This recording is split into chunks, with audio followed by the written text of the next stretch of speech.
இன்றும் தெளிவாக காட்சிகளோடு audio விஷுவல்ஸோடு operation சிந்தூருடைய வெற்றிக்கான பல சான்றுகள் முப்படைகளுடைய இன்றைய ப்ரெஸ் பிரீஃபிங்கில் வந்தது.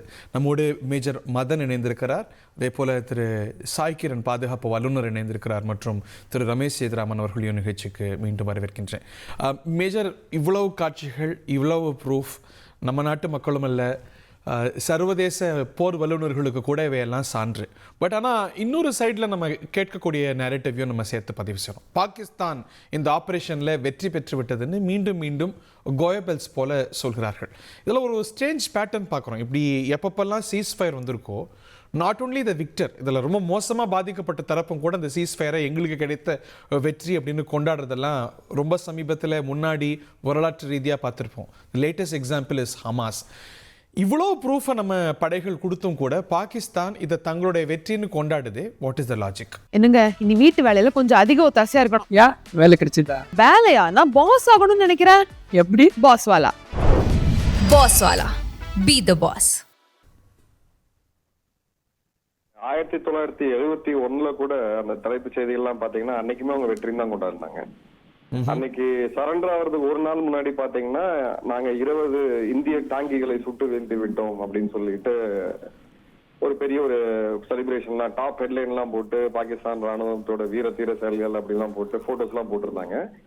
கார்கில்லயும் அவங்க அதை தான் பண்ணாங்க, பாலக்கோட்லயும் அதை தான் பண்ணாங்க.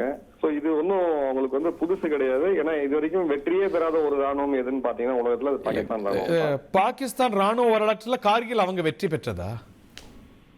இல்ல, அவங்க 65 அவங்க வெற்றி பெற்றோம்னா அவங்க டெக்ஸ்ட்புக்ல அப்படிதான் இருக்கும். பாடப்புத்தகத்துல பாத்தீங்கன்னா 65 நாங்க வெற்றி பெற்றோம், கார்கிலையும் நாங்க வெற்றி பெற்றோம் அப்படின்னு அவங்க எழுதியிருப்பாங்க. இப்போ கடைசியா ஒரு இம்ரான் கானுடைய ஆதரவாளர்கள் எல்லாம் சேர்ந்து மே 18 நினைக்கிறேன் ஒரு மிகப்பெரிய போராட்டம் வந்து அது பிறகு ராணுவ தலைமையகத்துக்குள்ள எல்லாம் புகுந்த இதெல்லாம் நிகழ்வெல்லாம் பார்த்தோம். அதை பாத்தீங்கன்னா உடனடியே போன வருடமே அவங்க டெக்ஸ்ட் புக்ல பிளாக் டே அப்படின்னு சொல்லிட்டாங்க. இன்னும் பாகிஸ்தான் வரலாற்றுல இது கருப்பு நாள் அப்படின்ட்டு. அந்த நாடு ராணுவம் தான் நாடு அப்படின்ற இதுல அவங்க அந்த நெகட்டிவ்னை கொண்டு போறாங்க.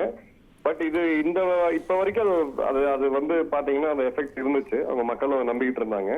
பட் இப்ப சமூக ஊடகங்கள், சோசியல் மீடியாவுடைய தாக்கம் பிளஸ் இம்ரான் கானுடைய ஆதரவாளர்கள், வெளிநாட்டுல இருக்கக்கூடிய பாகிஸ்தானியர்கள், இவங்கள பாதி பேர் இந்த ஸ்டோரியை நம்புறதுக்கான வாய்ப்பு இல்லை. அதை வந்து நம்ம ஓப்பனாவே சோசியல் மீடியால பார்க்க முடியுது. நேற்று வெற்றி தினம் அப்படின்னு சொல்லி தலையங்கம் எல்லாம் போட்டு இன்று பேரணி எல்லாம் நடத்திக்கிட்டு இருக்காங்க. ஷாஹித் அஃப்ரிதி போன்ற அவங்களோட கிரிக்கெட்டர்ஸ் எல்லாம் இன்னைக்கு ஊர்வலம் போறதெல்லாம் பார்க்க முடியுது. இவங்க வேற ஒரு உலகத்துல வாழ்ந்துட்டு இருக்காங்கன்னு தான் நான் சொல்ல முடியும். வேற இதுல வந்து கமெண்ட் பண்றது எதுவுமே இல்லை. வெற்றி நீ எதை சொல்றாங்க? இந்த ட்ரோன் அனுப்பிச்சு சாதாரண வீடுகள்லாம் 2-3 தாக்கினாங்களே அதுவா? இல்ல, அவங்களோட வெற்றின்னு சொல்றது நாங்க ஆதம்பூர் ஏர்பேஸ தாக்கி S-400 அழிச்சிட்டோம். அதன் பிறகு நாங்க பிரம்மாஸ் மிசைல தாக்கி அழிச்சிட்டோம், உதம்பூர் ஏர்பேஸ தாக்கிட்டோம், நக்ரோட்டாவை தாக்கிட்டோம், பெண் விமானிய சிறை பிடிச்சிட்டோம், முதல் ரஃபேல் பெண் விமானிய சிறை பிடிச்சிட்டோம், 5 விமானங்களை சுட்டு வீழ்த்திட்டோம். இந்திய ராணுவம் எங்களை நேற்று பிரீஃபிங்ல அவங்களுடைய ISPR DG சொல்லியிருந்தாரு, நாங்க இவ்வளவு பயங்கரமான ஒரு தாக்குதல் நடத்தணும் இந்தியாவோட ராணுவத்தின் மேல, அந்த சைட்ல இருந்து வெள்ளக்கொடி காமிச்சாங்க அப்படின்ட்டு. இது எந்த யுகமும் வெள்ளக்கொடி எங்க இருந்து யார் காமிப்பாங்க? இதெல்லாம் வந்து பாத்தீங்கன்னா அவங்க பிரஸ் கான்பரன்ஸ்ல பாவம் அங்க இருக்கக்கூடிய பத்திரிகையாளர்கள் அடக்குமுறையில இருக்கிறாங்க, அவங்க சிரிக்க கூட முடியாது. அந்த மாதிரி நிலைமையில தான் எங்களோட பிரஸ் பிரீஃபிங் எல்லாமே போயிட்டு இருக்கு. நேற்று பிரஸ் பிரீஃபிங்ல இன்னொரு காமெடியும் பண்ணிருந்தாங்க.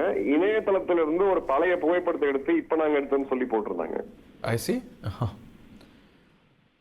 பட் இந்த இன்ஃபர்மேஷன் வார்ஃபேர்ல நம்ம ஹெடா இருக்கும்னு நினைக்கிறீங்களா? அஃப்கோர்ஸ் நம்ம இன்னைக்கு காட்சிகள்லாம் இன்னைக்கு துல்லியமாக கொடுத்துருக்கோம். பட் அதை பொறுத்த வரைக்கும் சர்வதேச ஊடகங்கள்லாம் பார்க்கும்போது do you think we have established a superiority in that front?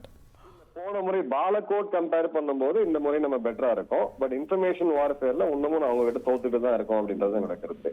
ஏன்னா இந்த பிரஸ் மீட் அப்படின்றது அதிகாரப்பூர்வமா ஒரு நாள் கழிச்சு மிஷன் பிரீஃபிங் நம்ம சொல்லுவோம். அதுக்கான தகவல்கள் எல்லாம் திரட்டி, ஏன்னா அது மொத்த உலகத்துக்கும் பார்க்க போறதுனால அதோடைய தன்மை அப்படின்றது ரொம்ப ப்ரிப்பரேஷனோட வருவாங்க. அதான் இன்னைக்கு 2 நாளா பார்த்துட்டு இருக்கோம்.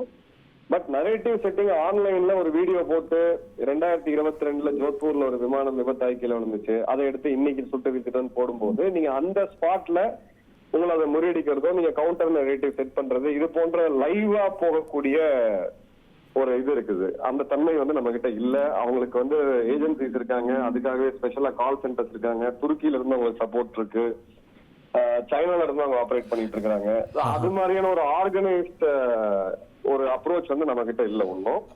ரொம்ப முக்கியமான விஷயத்த சொல்லியிருக்கிறீங்க, நேர்களுக்கு விரிவா விளக்க சொல்லுங்க. துருக்கி எப்படி ட்ரோன்கள் கொடுக்குதோ அது போல அவங்களுக்கு இந்த இன்ஃபர்மேஷன் வார்ஃபேர்லையும் இந்த சைபர் வார்ஃபேர்லையும் ஹெல்ப் பண்ணுது. குறிப்பா நிறைய சவுத் ஈஸ்ட் ஏஷியன் கண்ட்ரீஸ்ல ஆன்டி இந்தியா நரேட்டிவ்ஸை இன்னும் நிறைய உலகத்துல பல பகுதிகளுக்கு ரொம்ப ஆர்கஸ்ட்ரேட்டடா கொண்டு போயிட்டு இருக்கிறாங்க. டர்க்கியோட இந்த டாக்டரின் பாகிஸ்தானுக்கு போர்ல மட்டும் இல்ல, இந்த சைபர் ஸ்பேஸ்லயும் ஹெல்ப் பண்ணுது இல்லையா?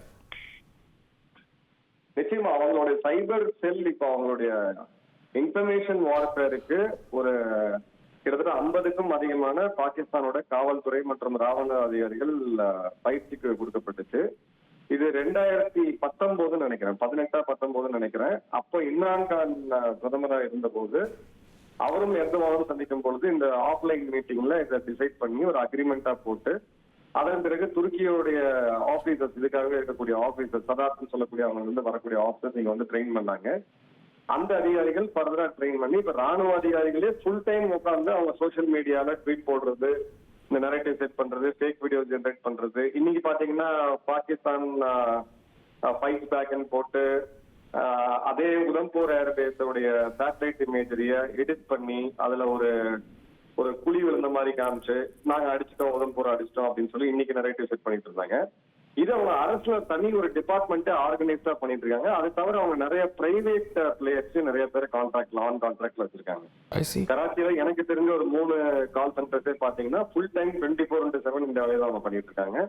இந்தியர்கள் பேர்ல ஐடி கிரியேட் பண்றது, அவங்களுடைய சோசியல் மீடியால அவங்களோட மெயின் ஸ்ட்ரீம் மீடியால இருக்க டிபேட் பாத்தீங்கன்னாலே இங்க கனடால இருக்கக்கூடிய இல்ல யூகே இருக்கக்கூடிய காலிஸ்தான் ஆதரவாளர்கள் யாரையாவது கூப்பிட்டு சீக்கியர்களை கூப்பிட்டு அந்த தலைப்பாகையோட வந்து அவங்க இந்தியாவுக்கு எதிராக, சீக்கியர்கள் இந்தியாவுக்கு எதிராக பேசக்கூடிய மாதிரி ஒரு நரேஷன் காமிக்கிறது, பழைய வீடியோ கேம்ஸ் அந்த பிளே ஸ்டேஷன்ல வரக்கூடிய வீடியோ கேம்ஸோட வீடியோ எடுத்து போடுறதுன்னு சொல்லி அவங்களால அந்த ரொம்ப ஒரு ஆர்கனைஸ்டா ஒரு சயின்டிபிக்காவே அவங்க பண்ணிட்டு இருக்காங்க. அது ஒரு சவால் தான். நம்ம களத்துல வீரத்தை காட்டுறோம், இப்படி போய் சோசியல் மீடியா சண்டையில 2 மாதம் முன்னாடி அவங்களோட டிஜிட்டல் ப்ரொடெக்ஷன் ஆக்ட் நினைக்கிறேன், அரசுக்கு எதிராவோ ராணுவத்துக்கு எதிராவோ நீங்க கருத்துக்கள் போடக்கூடாது அப்படின்னு சொல்லி அந்த லா நீங்க எடுத்து படிச்சீங்கன்னா துருக்கியில எர்தோவான் ஒரு வருடம் முன்னாடி போட்ட அந்த லாவை அப்படியே காப்பி பண்ணி ஒரு பேஸ் பண்ணி பாகிஸ்தானுடைய சட்டமா அதை போட்டிருக்காங்க. அவங்க சோசியல் மீடியால யாருமே பதிவே இதுக்கு கிரிட்டிசைஸ் பண்ணியோ இல்ல இதுல கொஸ்டின் எழுப்பியோ, இப்ப நம்ம மீடியா மாதிரியோ இல்ல நம்ம தனிநபர்களே கொஸ்டின் பண்ணலாம், என்ன ஆச்சு ரஃபேலுக்கு, என்ன ஆச்சு, ஏன் சொல்ல மாட்டீங்க, இது விழுந்துதான் அரசோடைய அதிகாரப்பூர்வமான ஹேண்டிலே கூட நீங்க டாக் பண்ணி கேள்வி கேட்கலாம். பட் அந்த துருக்கியோட சட்டத்தை அவங்க அப்படியே இம்ப்ளிமெண்ட் பண்ணிருக்காங்க.